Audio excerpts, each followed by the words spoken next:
लोकसभा चुनाव का बिगुल बज चुका है और लगातार देश में कई जगहों पे चुनाव हो भी चुके हैं और 25 मई को दिल्ली के 7 लोकसभा सीट पे चुनाव होने जा रहा है, जहां पे आज दिल्ली के पश्चिमी दिल्ली लोकसभा सीट पे दिल्ली के मुख्यमंत्री अरविंद केजरीवाल पहुंचेंगे और अपने लोगों को आम आदमी पार्टी के कार्यकर्ताओं को संबोधित करेंगे। सबसे पहले मैं आपको यहाँ की तस्वीरें दिखाना चाहूँगा। आप यहाँ पे तस्वीरें देख सकते हैं किस तरह से आम आदमी पार्टी के कार्यकर्ताओं का जो हुजूम है वो लगातार यहाँ पे पहुंच रहा है और बस कुछ ही समय के बाद यहाँ पे अरविंद केजरीवाल पहुंचेंगे और अपने कार्यकर्ताओं को संबोधित करेंगे। जिस तरह से लगातार दिल्ली में सियासत देखा जा रहा है, जहां आरोप और प्रत्यारोप का दौर लगातार देखा जा रहा है, जहां आम आदमी पार्टी बीजेपी पर हमलावर है तो वहीं बीजेपी आम आदमी पार्टी पर लगातार हमला करते हुए नजर आ रही है। अब देखना ये होगा कि आखिर चुनाव में इसका कितना प्रभाव पड़ने वाला है, क्योंकि जहां बीजेपी लगातार 400 पार के दावे करते हुए नजर आ रहे हैं, वहीं इंडिया अलायंस बीजेपी को 180 पे रोकने का दावा करते हुए नजर आ रहे हैं। आखिर दिल्ली की जनता का क्या कुछ कहना है, दिल्ली की जनता का क्या रुख है इस चुनाव में हम जानते हैं। सर, सबसे पहले आपसे जानना चाहेंगे, आप कहाँ से आए हो? आप? मैं तो दिल्ली में प्रोफेसर हूँ, दिल्ली विश्वविद्यालय का। लोकसभा चुनाव का जो आगाज है वो हो चुका है, कई चरणों में चुनाव भी हो गया है। 25 मई को दिल्ली में चुनाव है। आम आदमी पार्टी वर्सेस बीजेपी का जो ये लड़ाई है वो दिल्ली में किस हद तक है और दिल्ली की जनता किसके समर्थन में है? दिल्ली का जनता और भारत का जनता इंडिया गठबंधन के साथ है, आम आदमी पार्टी के साथ है। ये साफ है, ये दीवार के ऊपर साफ शब्दों में लिखा हुआ है। बीजेपी का दिन खत्म हो चुकी है, एक्सपायरी डेट पार हो चुकी है। अब ये भ्रष्टाचार से मुक्त कराना है भारत को। इलेक्टोरल बॉन्ड के नाम पर इन्होंने जो गदर मचाया है, जो भ्रष्टाचार किया है, लोग इधर त्राहिमाम कर रहे थे।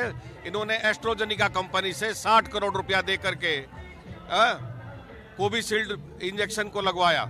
लाखों लोग मर गए इस हिंदुस्तान में, उसका जवाब आज जवाब हिंदुस्तान मांगता है। आज हिंदुस्तान मांगता है जवाब कि 250 करोड़ रुपया इधर गोमूत्र के नाम पर आपने बात किया, गाय के बारे में बात किया और आपने 250 करोड़ रुपया ले लिया गोमांस लेकिन भाजपा लगातार आरोप लगा रही है आम आदमी पार्टी पे, क्यों एक भ्रष्टाचार पार्टी है और अरविंद केजरीवाल को सुप्रीम कोर्ट ने 21 दिन के बेल पे यानी कि 21 दिन के जमानत पे रिहा किया है। किसी को लगा दीजिए, इससे साबित नहीं हो जाता है कि वो दोषी है।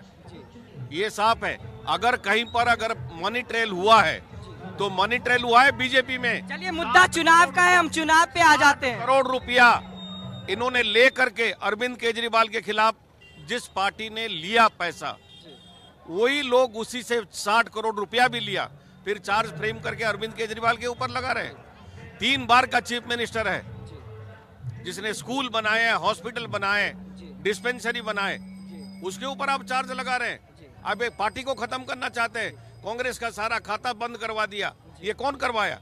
यहाँ पे कुछ महिलाएं भी मौजूद हैं, हम उनके पास जाएंगे, क्योंकि लगातार चाहे आम आदमी पार्टी हो या फिर बीजेपी हो, लगातार मातृशक्ति की बात की जाती है। चुनाव बेहद नजदीक है, 25 मई को चुनाव है। दिल्ली की जनता किसके पक्ष में है? दिल्ली की जनता हर सूरत में अरविंद केजरीवाल के ही पक्ष में है। अब आप महिलाओं की सुरक्षा को लेकर के देखिए, या आप मेडिकल फैसिलिटीज़ को लेकर के देखिए, या बच्चों की एजुकेशन को लेकर के देखिए। देखिए, महिलाओं के लिए सबसे ज़्यादा ज़रूरी होती है एक तो मेडिकल सुविधा, दूसरी बच्चों की एजुकेशन। बच्चों की जो एजुकेशन होती है वही भारत का भविष्य बनाती है, राइट। और अगर आप देखें तो आज की डेट में जितने भी गवर्नमेंट स्कूल्स हैं उसमें जितनी फैसिलिटीज़ में इम्प्रूवमेंट आया है जो हमारे समय में नहीं था। देखिए, जब मैं भी सरकारी स्कूल की पढ़ी हुई हूँ तब इतनी फैसिलिटीज अच्छी नहीं होती थी। आज की डेट में मॉडर्न टेक्नोलॉजी को, स्मार्ट बोर्ड को, एवरीथिंग वो लेकर के आए हैं। इनफैक्ट जो भी बच्चे हैं जो अच्छे नहीं होते हैं एग्जाम्स में, उनके लिए एक्स्ट्रा क्लासेस का प्रावधान है, हमारे समय में नहीं होता था। देखा गया है जब सुप्रीम कोर्ट से अरविंद केजरीवाल को जमानत मिली है, 21 दिन के लिए वो चुनाव प्रचार के लिए बाहर आए, तो वो हर एक रैली में कहते हुए नजर आए हैं कि दिल्ली की जनता या फिर कई जहाँ पे वो चुनाव लड़े, जनता वोट देगी तो वो जेल नहीं जाएंगे। क्या वाकई में जनता उनको वोट देके जेल से बचा लेगी, क्योंकि मामला सुप्रीम कोर्ट का है? बिल्कुल, जनता अगर बीजेपी को सत्ता से बेदखल करती है तो एक तानाशाही सरकार का अंत होगा, और उस तानाशाही सरकार का जब अंत होगा तो देश के जो ईमानदार नेता हैं विपक्षी पार्टियों को, जिनको जबरन जेल में ठूस दिया गया है, ना तो कोई सबूत है ना कोई गवाह है, फिर भी जबरन उनको उठा के जेल में डाला गया है। इसीलिए केजरीवाल आज पूरे देश में जा रहे हैं और बता रहे हैं कि किस तरह से ये वर्तमान सरकार एक तानाशाह की तरह कार्य कर रही है और पूरा देश आज लोकतंत्र खत्म हो चुका है, तानाशाही की तरफ चला गया है। आज हमारे प्रधानमंत्री शिक्षा, रोजगार और देश में जब रोजगार की बात आती है, जब अच्छी शिक्षा की बात आती है तो वो मौन हो जाते हैं। देश का भविष्य आज सड़कों पर है। उच्च शिक्षा, ऐसा नहीं लगा कि अरविंद केजरीवाल जेल से छूटने के बाद कहीं ना कहीं लोगों से सिंपैथी बटोर रहे हैं कि आप मुझे वोट दोगे तो मैं जेल नहीं जाऊंगा? नहीं लगता आपको कि वो सिंपैथी लोगों से लेना चाहते हैं चुनाव के बीच में? बिल्कुल नहीं, सिंपैथी कोई नहीं वो गेन कर रहे हैं। उन्होंने जो काम किया है उसी काम के दम पर आम आदमी पार्टी ने अपनी 10 गारंटियां अब मैनिफेस्टो में वो लेकर आए हैं। इंडिया गठबंधन में आप देखिए कांग्रेस सरकार भी उसी तरह से 5 गारंटी को लेकर आई है। तो केजरीवाल जी जो 10 गारंटी को लेकर आए हैं, जिसमें शिक्षा, रोजगार, अस्पताल, डेवलपमेंट, अदर इंफ्रास्ट्रक्चर की जो बात कर रहे हैं वो उसके दम पर वो वोट मांग रहे हैं। उन्होंने दिल्ली में काम किया है 10 साल, उस 10 साल के लेखा जोखा के साथ वो वोट मांगने आए हैं। कि मैं कहता हूँ नरेंद्र मोदी जी देश के प्रधानमंत्री हैं, 10 साल उन्होंने क्या किया है, अपना ट्रैक रिकॉर्ड लेकर वो क्यों नहीं आ रहे हैं? यहाँ पे कुछ और भी लोग हैं, हम इनसे बात कर लेंगे। यहाँ पे महिलाएं मौजूद है।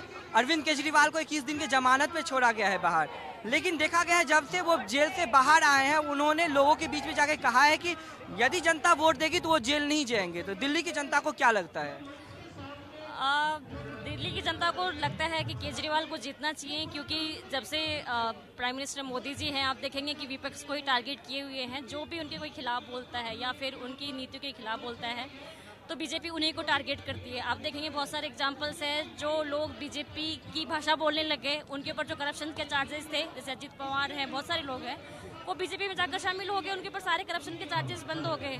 जिन लोगों ने उनकी चापलूसी करना बंद कर दिया या फिर उनकी भाषा में वो उनकी भाषा नहीं बोल रहे तो उनको ही टारगेट किया हुआ, जो कि आप देखेंगे कि किसी भी लोकतांत्रिक देश के लिए अच्छा नहीं है जब विपक्ष को ही आप टारगेट कर लेंगे। लेकिन देखा गया अरविंद केजरीवाल लगातार कह रहे हैं कि वो जो काम कर रहे हैं, चाहे वो शिक्षा की बात हो या फिर स्वास्थ्य की बात हो, इसी की वजह से उनको जेल में भेजा गया है। लेकिन ये मामला तो ईडी और सीबीआई का है, तो शिक्षा और स्वास्थ्य की वजह से कैसे? दिल्ली की जनता क्या सोचती है इसको लेकर के? देखिए, एक आम आदमी को क्या चाहिए? आम आदमी को चाहिए सबसे पहले जनता का सेवक जो हमारे लिए काम करे। लेकिन अभी जो देश में जो सत्ता पे कुर्सी पे जो विराजमान है वो सेवक नहीं है, वो तानाशाह है। और उनकी वजह से हमारी जो नेक्स्ट जनरेशन है, हमारी जो जनरेशन है वो कातिल, हिंसक बन रही है।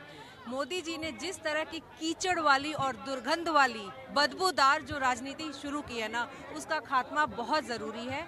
और ऐसे में केजरीवाल या इंडिया गठबंधन का जो भी कैंडिडेट है, विपक्ष में जो भी है मोदी जी के विकल्प में, दिल्ली की जनता उसके साथ है, मैं उसके साथ में हूँ।